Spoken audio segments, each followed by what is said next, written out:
오늘 은혜 받으실 말씀은 시편 9편이 되겠습니다. 9편 1절에서 12절까지 말씀입니다.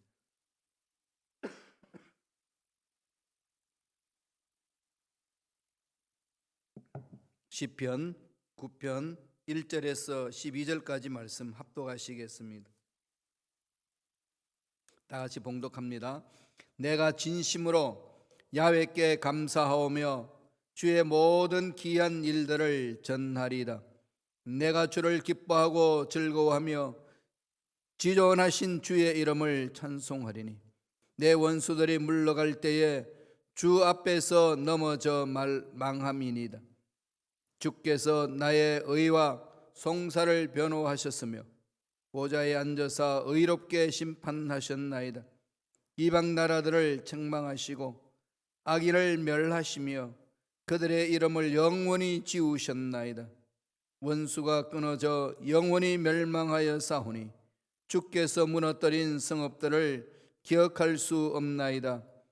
야훼께서 영원히 앉으시며 심판을 위하여 보좌를 준비하셨도다. 공의로 세계를 심판하시며 정직으로 만민에게 판결을 내리시리로다. 야훼는 압제를 당하는 자의 요새이시요 환난 때의 요새이시로다.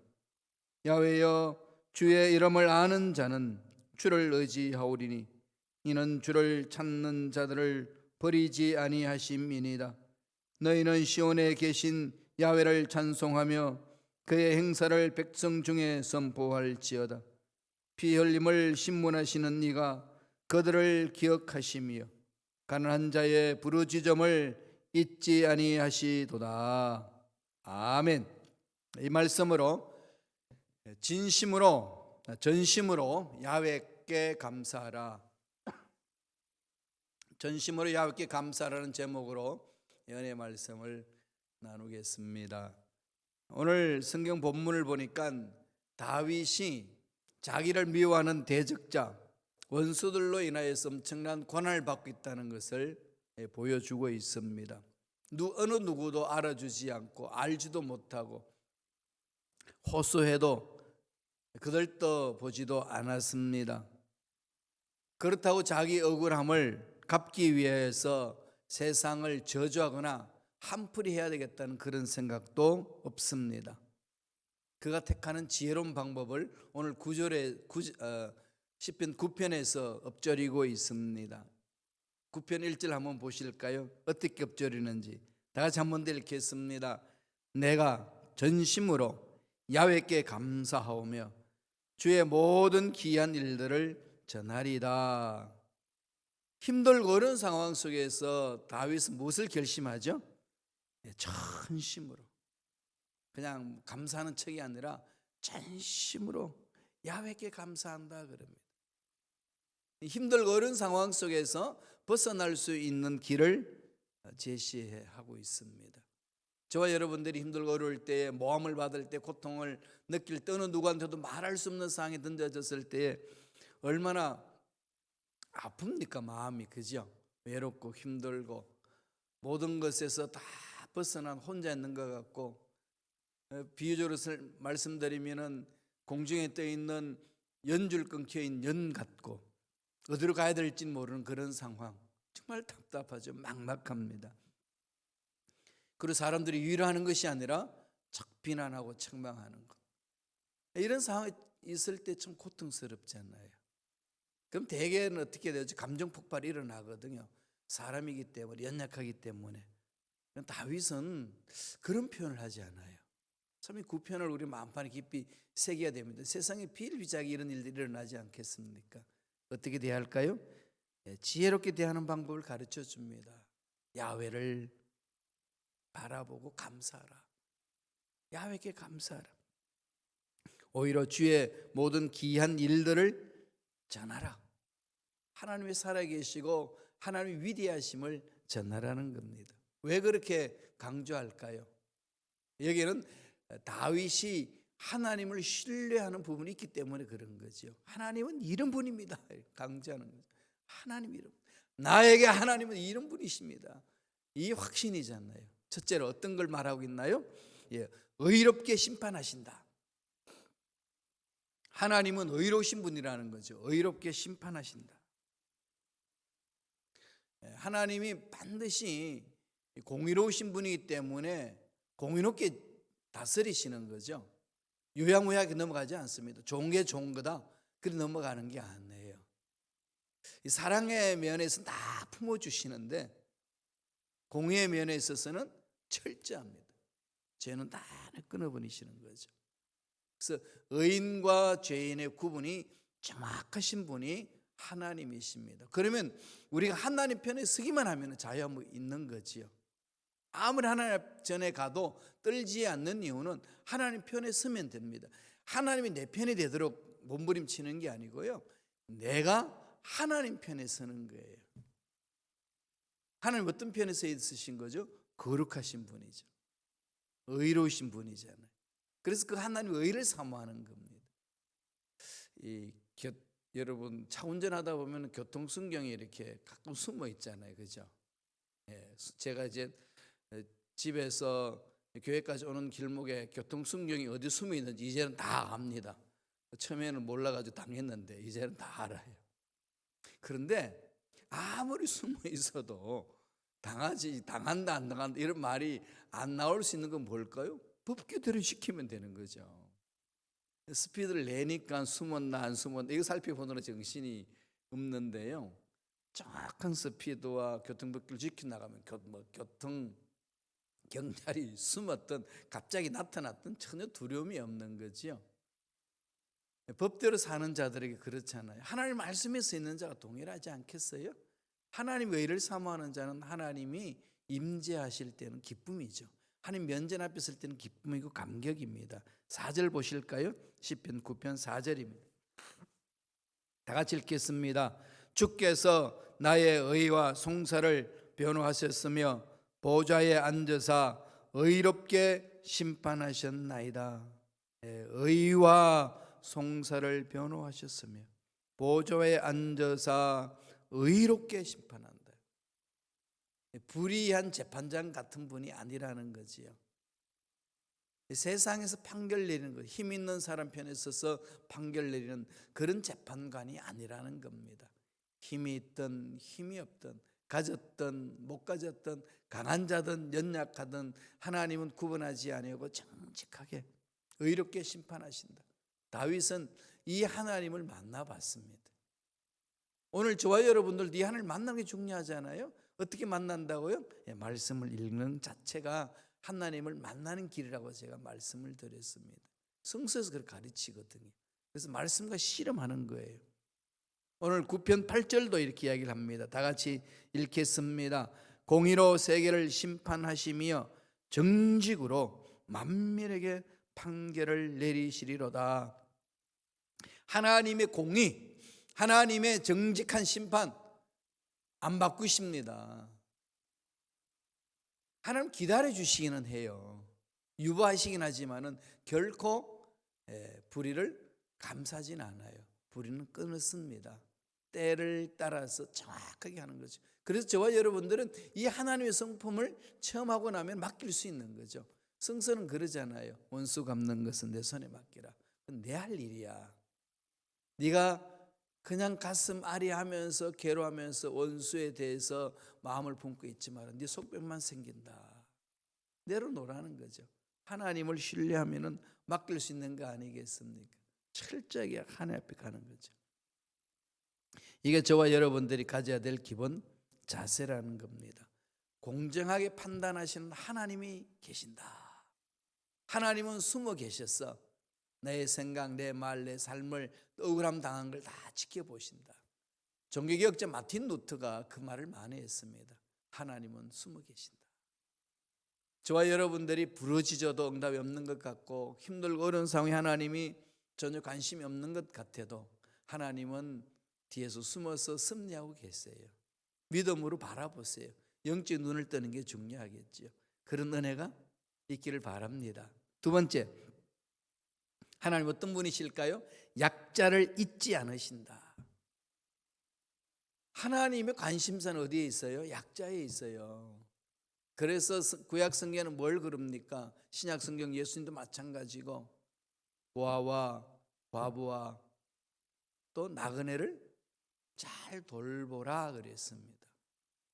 주님의 마지막 심판 때 그 말씀을 하셨지 않습니까? 한 사람이 와가지고 주님 앞에 섰을 때 너 참 잘했다, 큰 상을 받으리라 그랬더니 깜짝 놀래요. 자기가 주님 앞에 잘한 것이 없다고 생각하고 살았는데, 특별히 뭐 다 해준 것도 없는데 주님 언제 제가 그런 일 했습니까? 네가 나한테 참 대접을 했다 그러시는 거예요. 그러니까 아리송하잖아요. 그런 적이 없는 것 같은데. 그랬더니 뭐라고 그러십니까? 소자에게, 약자에게 물 한 컵 대접한 것이 곧 나에게 대접한 것이다. 무슨 말씀이에요? 기억하신다는 거죠. 우리가 믿음으로 행한 모든 것, 세상 사람은 알지 못해도 하나님은 기억해 주신다. 그 약자의 섬기는 손길, 약자의 어려움다움을 절대로 외면하지 않으신 하나님이심을 오늘 다윗은 읊조리고 있습니다. 말씀을 보실까요? 9편 18절입니다. 우리 읽지 않았습니다만 18절 한번 볼까요? 다 같이 읽겠습니다. 궁핍한 자가 항상 잊어버림을 당하지 아니함이요 가난한 자들이 영원히 실망하지 아니하리로다. 그렇게 이야기를 합니다. 하나님께서 잊어버리지 않는다는 거죠. 지켜보고 계신다는 거죠. 가난한 자들이 영원히 실망하지 않도록 보살핀다는 겁니다. 아버지 마음이 여기 있지요. 그래서 약한 자, 억울한 자, 가난한 자를 잊어버리지 않으신 하나님 마음 우리도 품으셔야 되잖아요. 그래서 우리 주위에 누가 약자인지, 구약 성경에는 고아와 과부와 나그네라고 그랬습니다. 이 나그네는 이 거류민이잖아요. 떠돌아다니는 사람. 다시 말씀드리면 미국 본토에 뿌리를 내리지 못하는 이 이민자들의 삶, 이런 삶을 이렇게 이야기를 하는 거죠. 약자 눌리는 소수의 민족들, 이런 민족들에 대해서 하나님이 그냥 버리지 않으신다는 거죠. 기억하고 계신다는 것. 9절을 보실까요? 9편 9절입니다. 다 같이 읽겠습니다. 야훼는 압제를 당하는 자의 요새이시요 환난 때의 요새이시로다. 정말로 고통받고 힘들 때에 피할 곳 없는데 하나님이 피함이라는 거죠. 하나님이 피할 것이라는 겁니다. 요새 강도 만난 사람이 누구냐? 늘 우리 마음판에 새겨야 되잖아요. 예수님이 강도 만난 이웃에 대해서 보살피는 자, 제사장도 아니었고 레위인도 아니었습니다. 그 당시 개체롭 취급받았던 사마리아인이 그 일을 했습니다. 그 선한 사마리아인. 세상 가치관과는 다르게 보시는 거죠.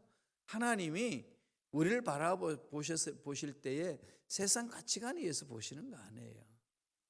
하나님이 보시는 관점이 있죠. 늘 말씀이 있는 것. 따라서 저와 여러분들도 하나님이 기뻐하는 삶을 살기 위해서는 하나님의 눈을 가져야 돼요.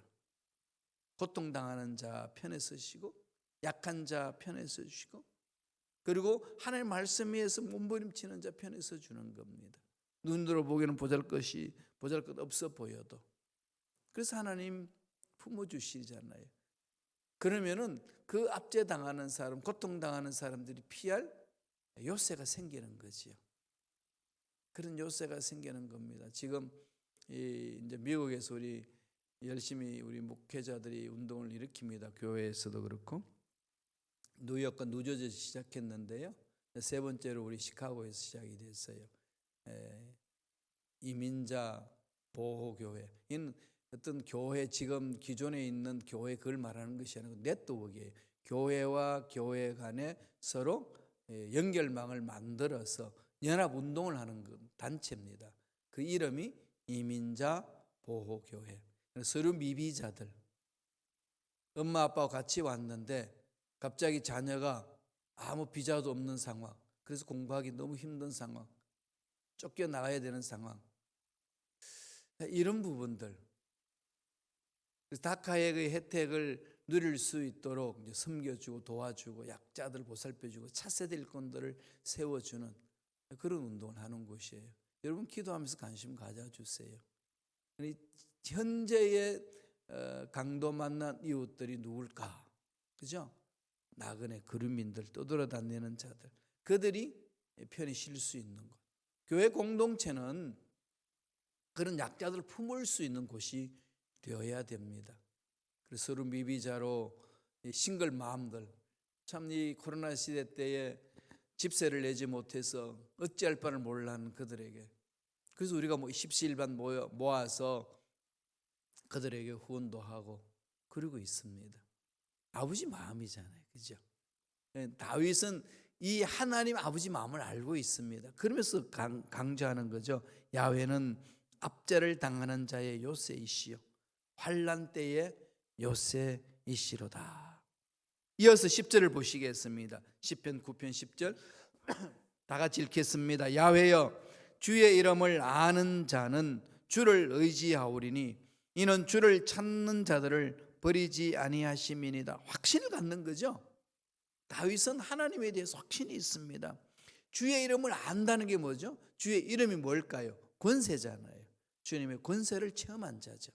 저와 여러분들이 예수를 믿음으로 주의 권세를 우리 체험하죠. 예수 이름으로 귀신을 쫓아내니까 귀신이 우리 마음을 건드리지 못하고, 우리의 힘들고 어려운 문제들 예수 이름으로 쫓아내니까 나가는 것, 이를 체험하는 거지요. 예수 이름의 권세를 맛보는 자들, 믿는 자들 아니겠습니까? 아는 자다, 체험한 자다. 그러니까 체험하면 할수록 주를 의지하고, 주를 의지하면 의지할수록 하나님의 능력을 체험하는 거죠. 그리고 꼭 명심하세요. 주를 찾는 자는 버리지 아니하신다는 것. 절대로 버리지 않습니다. 아무리 죄악을 범했고 아무리 힘든 잘못된 일을 해도 회개하고 돌아오는 자, 하나님은 다 받아주셔요. 정말로 태평양보다 넓은 마음으로 품어주시잖아요. 근데 우리가 마음이 좁을 뿐이지 하나님은 넓습니다. 이해 못하죠. 정말 우리 이 넓은 사랑 어떻게 이해 다 하겠습니까? 그러나 성경을 읽고 말씀 안에서 몸부림치면 하나님의 그 위대한 사랑이 얼마나 큰지 모릅니다. 다윗은 이것을 알기 때문에 아무리 악한 자들이 나를 괴롭힌다 할지라도 나는 요동치 않는다는 거죠. 이게 중요한 거 아니겠어요? 신앙생활을 하면 할수록 뭐가 생길까요? 우리 나라 고유의 말로 말하면 내공이 생겨요. 내공이. 내 속사람이 강해지는 거거든요. 속사람이 강해집니다. 속사람이 강하면은 외부의 어떤 세력이, 어떤 공격이, 어떤 비판의 소리, 어떤 눈총이 와도 흔들리지가 않아요. 근데 내공이 약하면은 이 말 저 말에 휘말려 드는 거지요. 그래서 마음 다 빼앗기고 고통스럽습니다. 내공을 키우는 것은 말씀 위에 설 때, 성령으로 충만할 때 내공이 강해지거든요. 성령 충만하면은 내적으로 성령 열매를 맺힌다 그랬잖아요. 성령 충만은 두 가지 차원이죠. 외적으로 성령 충만하면 은사가 나타나고, 은사는 일을 잘하는 기술을 말하는 것이고, 능력 있는 일을 하게끔 만드는 기술입니다. 이 은사잖아요. 또 성령 충만은 그런 은사만 있는 게 아니라 열매가 있습니다. 이 열매는 일한 결과를 말하는 게 아니고 예수 그리스도의 성품을 말합니다. 예수님을 닮아가는 거죠. 그게 여러분 다 아시다시피 열매는 9가지로 있잖아요. 하나라는 거지요. 하나. 성령의 열매들은 그러지 않고 성령의 열매는 호카르포이 이럽니다. 이렇게 하면 호카르포이 그러면은 복수로 되어 있어서 열매들은 되는데, 헬라 원어를 보면은 호카르포스 되어 있습니다. 호카르포스 단수로 되어 있어요. 성령의 열매는 그럼 9가지를 쭉 나열해요. 그게 좀 이상하지 않나요? 9가지는 복수인데 왜 성령의 열매는 단수로 말했을까요? 단수라는 것은 하나를 말하는 거잖아요.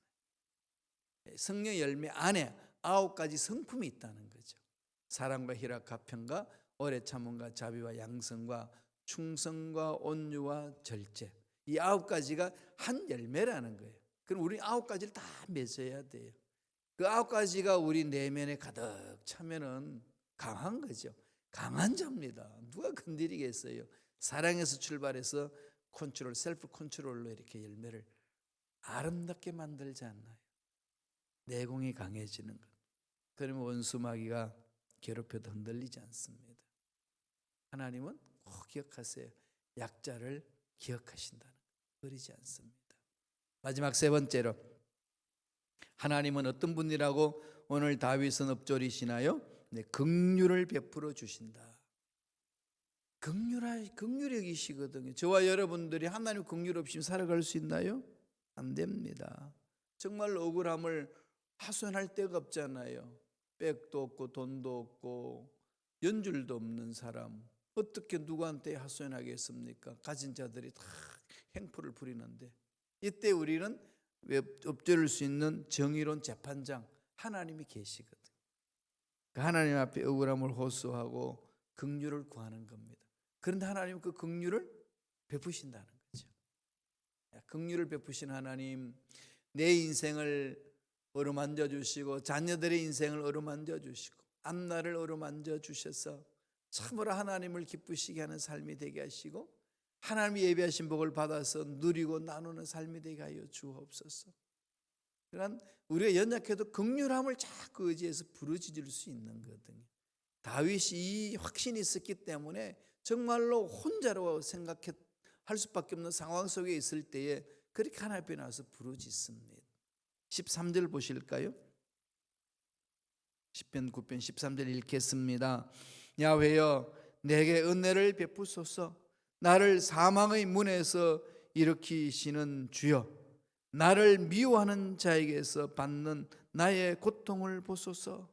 사망의 문에서 일으켜 주신, 죽음의 절망의 문에까지 갔는데 끄집어내 주시는, 세워주시는 하나님, 미워하는 자들로부터 보호해 주시고 그 고통에서 벗어나게 하시는 하나님.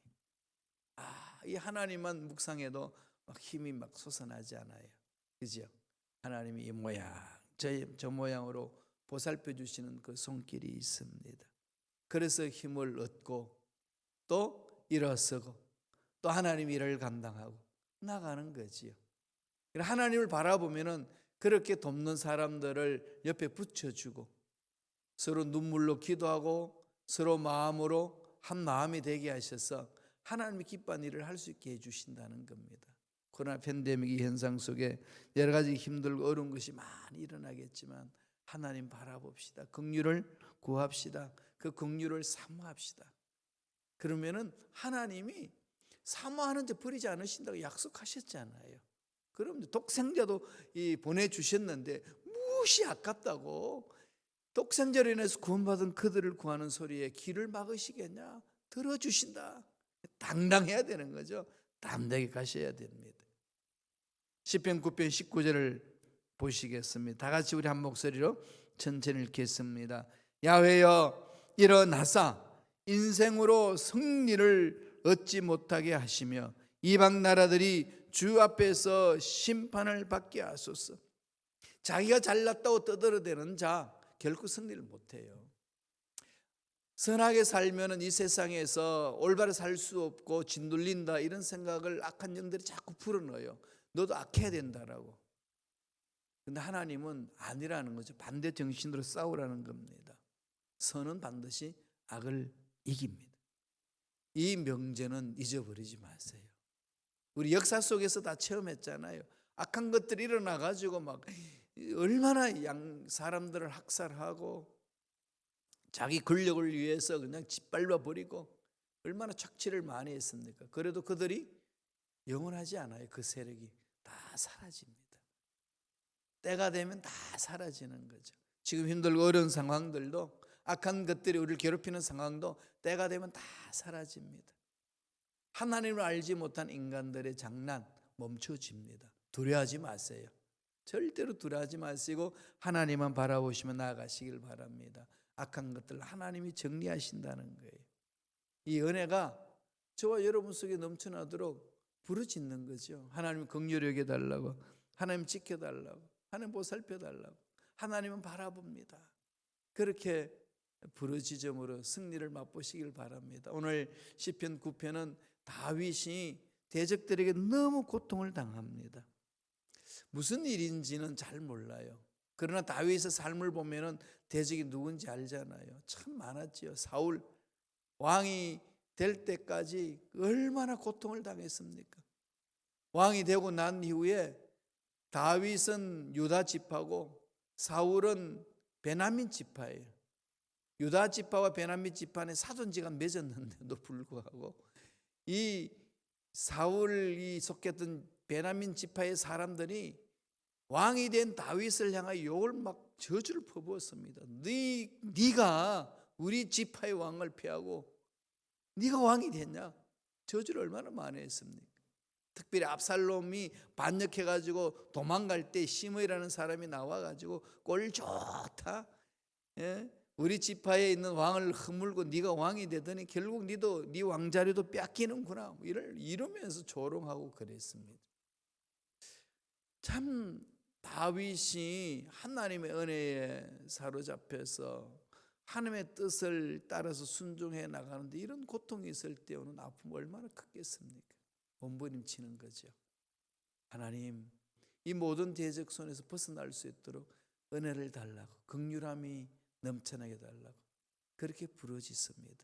이런 기도, 우리의 기도가 돼야 될 줄로 믿습니다. 이 기도 속에 하나님의 능력이 임합니다. 그 능력을 마음껏 체험하고 누리시고 나누는 주님의 귀한 일꾼들 되시기를 축원합니다. 기도하겠습니다.